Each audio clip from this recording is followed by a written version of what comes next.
आदरणीय मंच तथा सभी श्रोतागण, सभी को नमस्कार। निश्चित ही भारतीय ज्ञान परंपरा एक बहुआयामी और गौरवशाली समृद्ध रही है। खगोल, व्याकरण, न्याय इत्यादि शास्त्रों ने मानव सभ्यता को अनेक मूल्य दिए हैं, नैतिक मूल्य दिए हैं।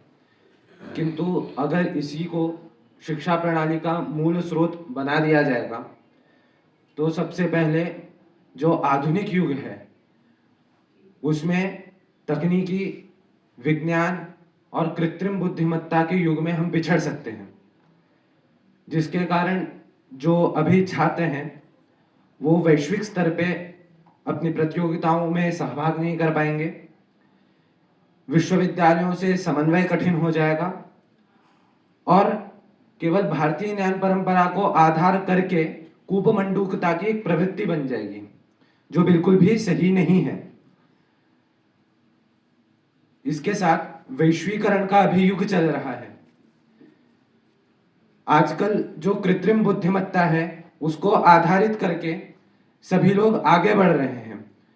यद्यपि गुरुत्वादि की चर्चा भारतीय ज्ञान परंपरा में भी की गई है, पर उसको विकसित और परंपरागत बनाने में आधुनिक शिक्षा का भी योगदान रहा है।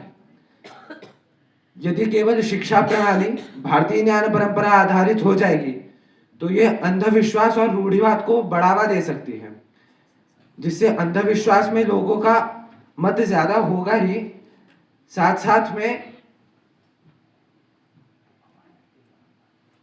उनकी जो रूढ़िवादी सोच है उसको भी बढ़ावा मिलेगा। आज का जो युग है उसके मुख्य आयाम यह है कि रोजगार उत्पन्न हो, कौशल विकास हो। यदि केवल भारतीय ज्ञान परंपरा को देखा जाए तो भारतीय ज्ञान परंपरा में शिक्षित मनुष्य केवल गुरुकुल पद्धति का संचालन कर सकता है, किंतु आज की अपेक्षाओं के अनुसार यदि रोजगार सृजन करना है तो आधुनिक परंपरा का ज्ञान भी होना चाहिए। अंततोगत्वा मैं यही कहना चाहूंगा कि भारतीय ज्ञान परंपरा को ही मूल शिक्षा प्रणाली का स्रोत नहीं बनाना चाहिए, अभी तो उसके साथ साथ आधुनिक शिक्षा का भी समन्वय होना चाहिए। यदि आधुनिक शिक्षा का भी समन्वय होगा तो व्यक्ति का पूर्णतः संपूर्ण विकास होगा, जिसके कारण राष्ट्र को एक नई निर्मिति और नया व्यक्तित्व मिलेगा। इसी के साथ मैं अपनी वाणी को विराम देता हूं। धन्यवाद।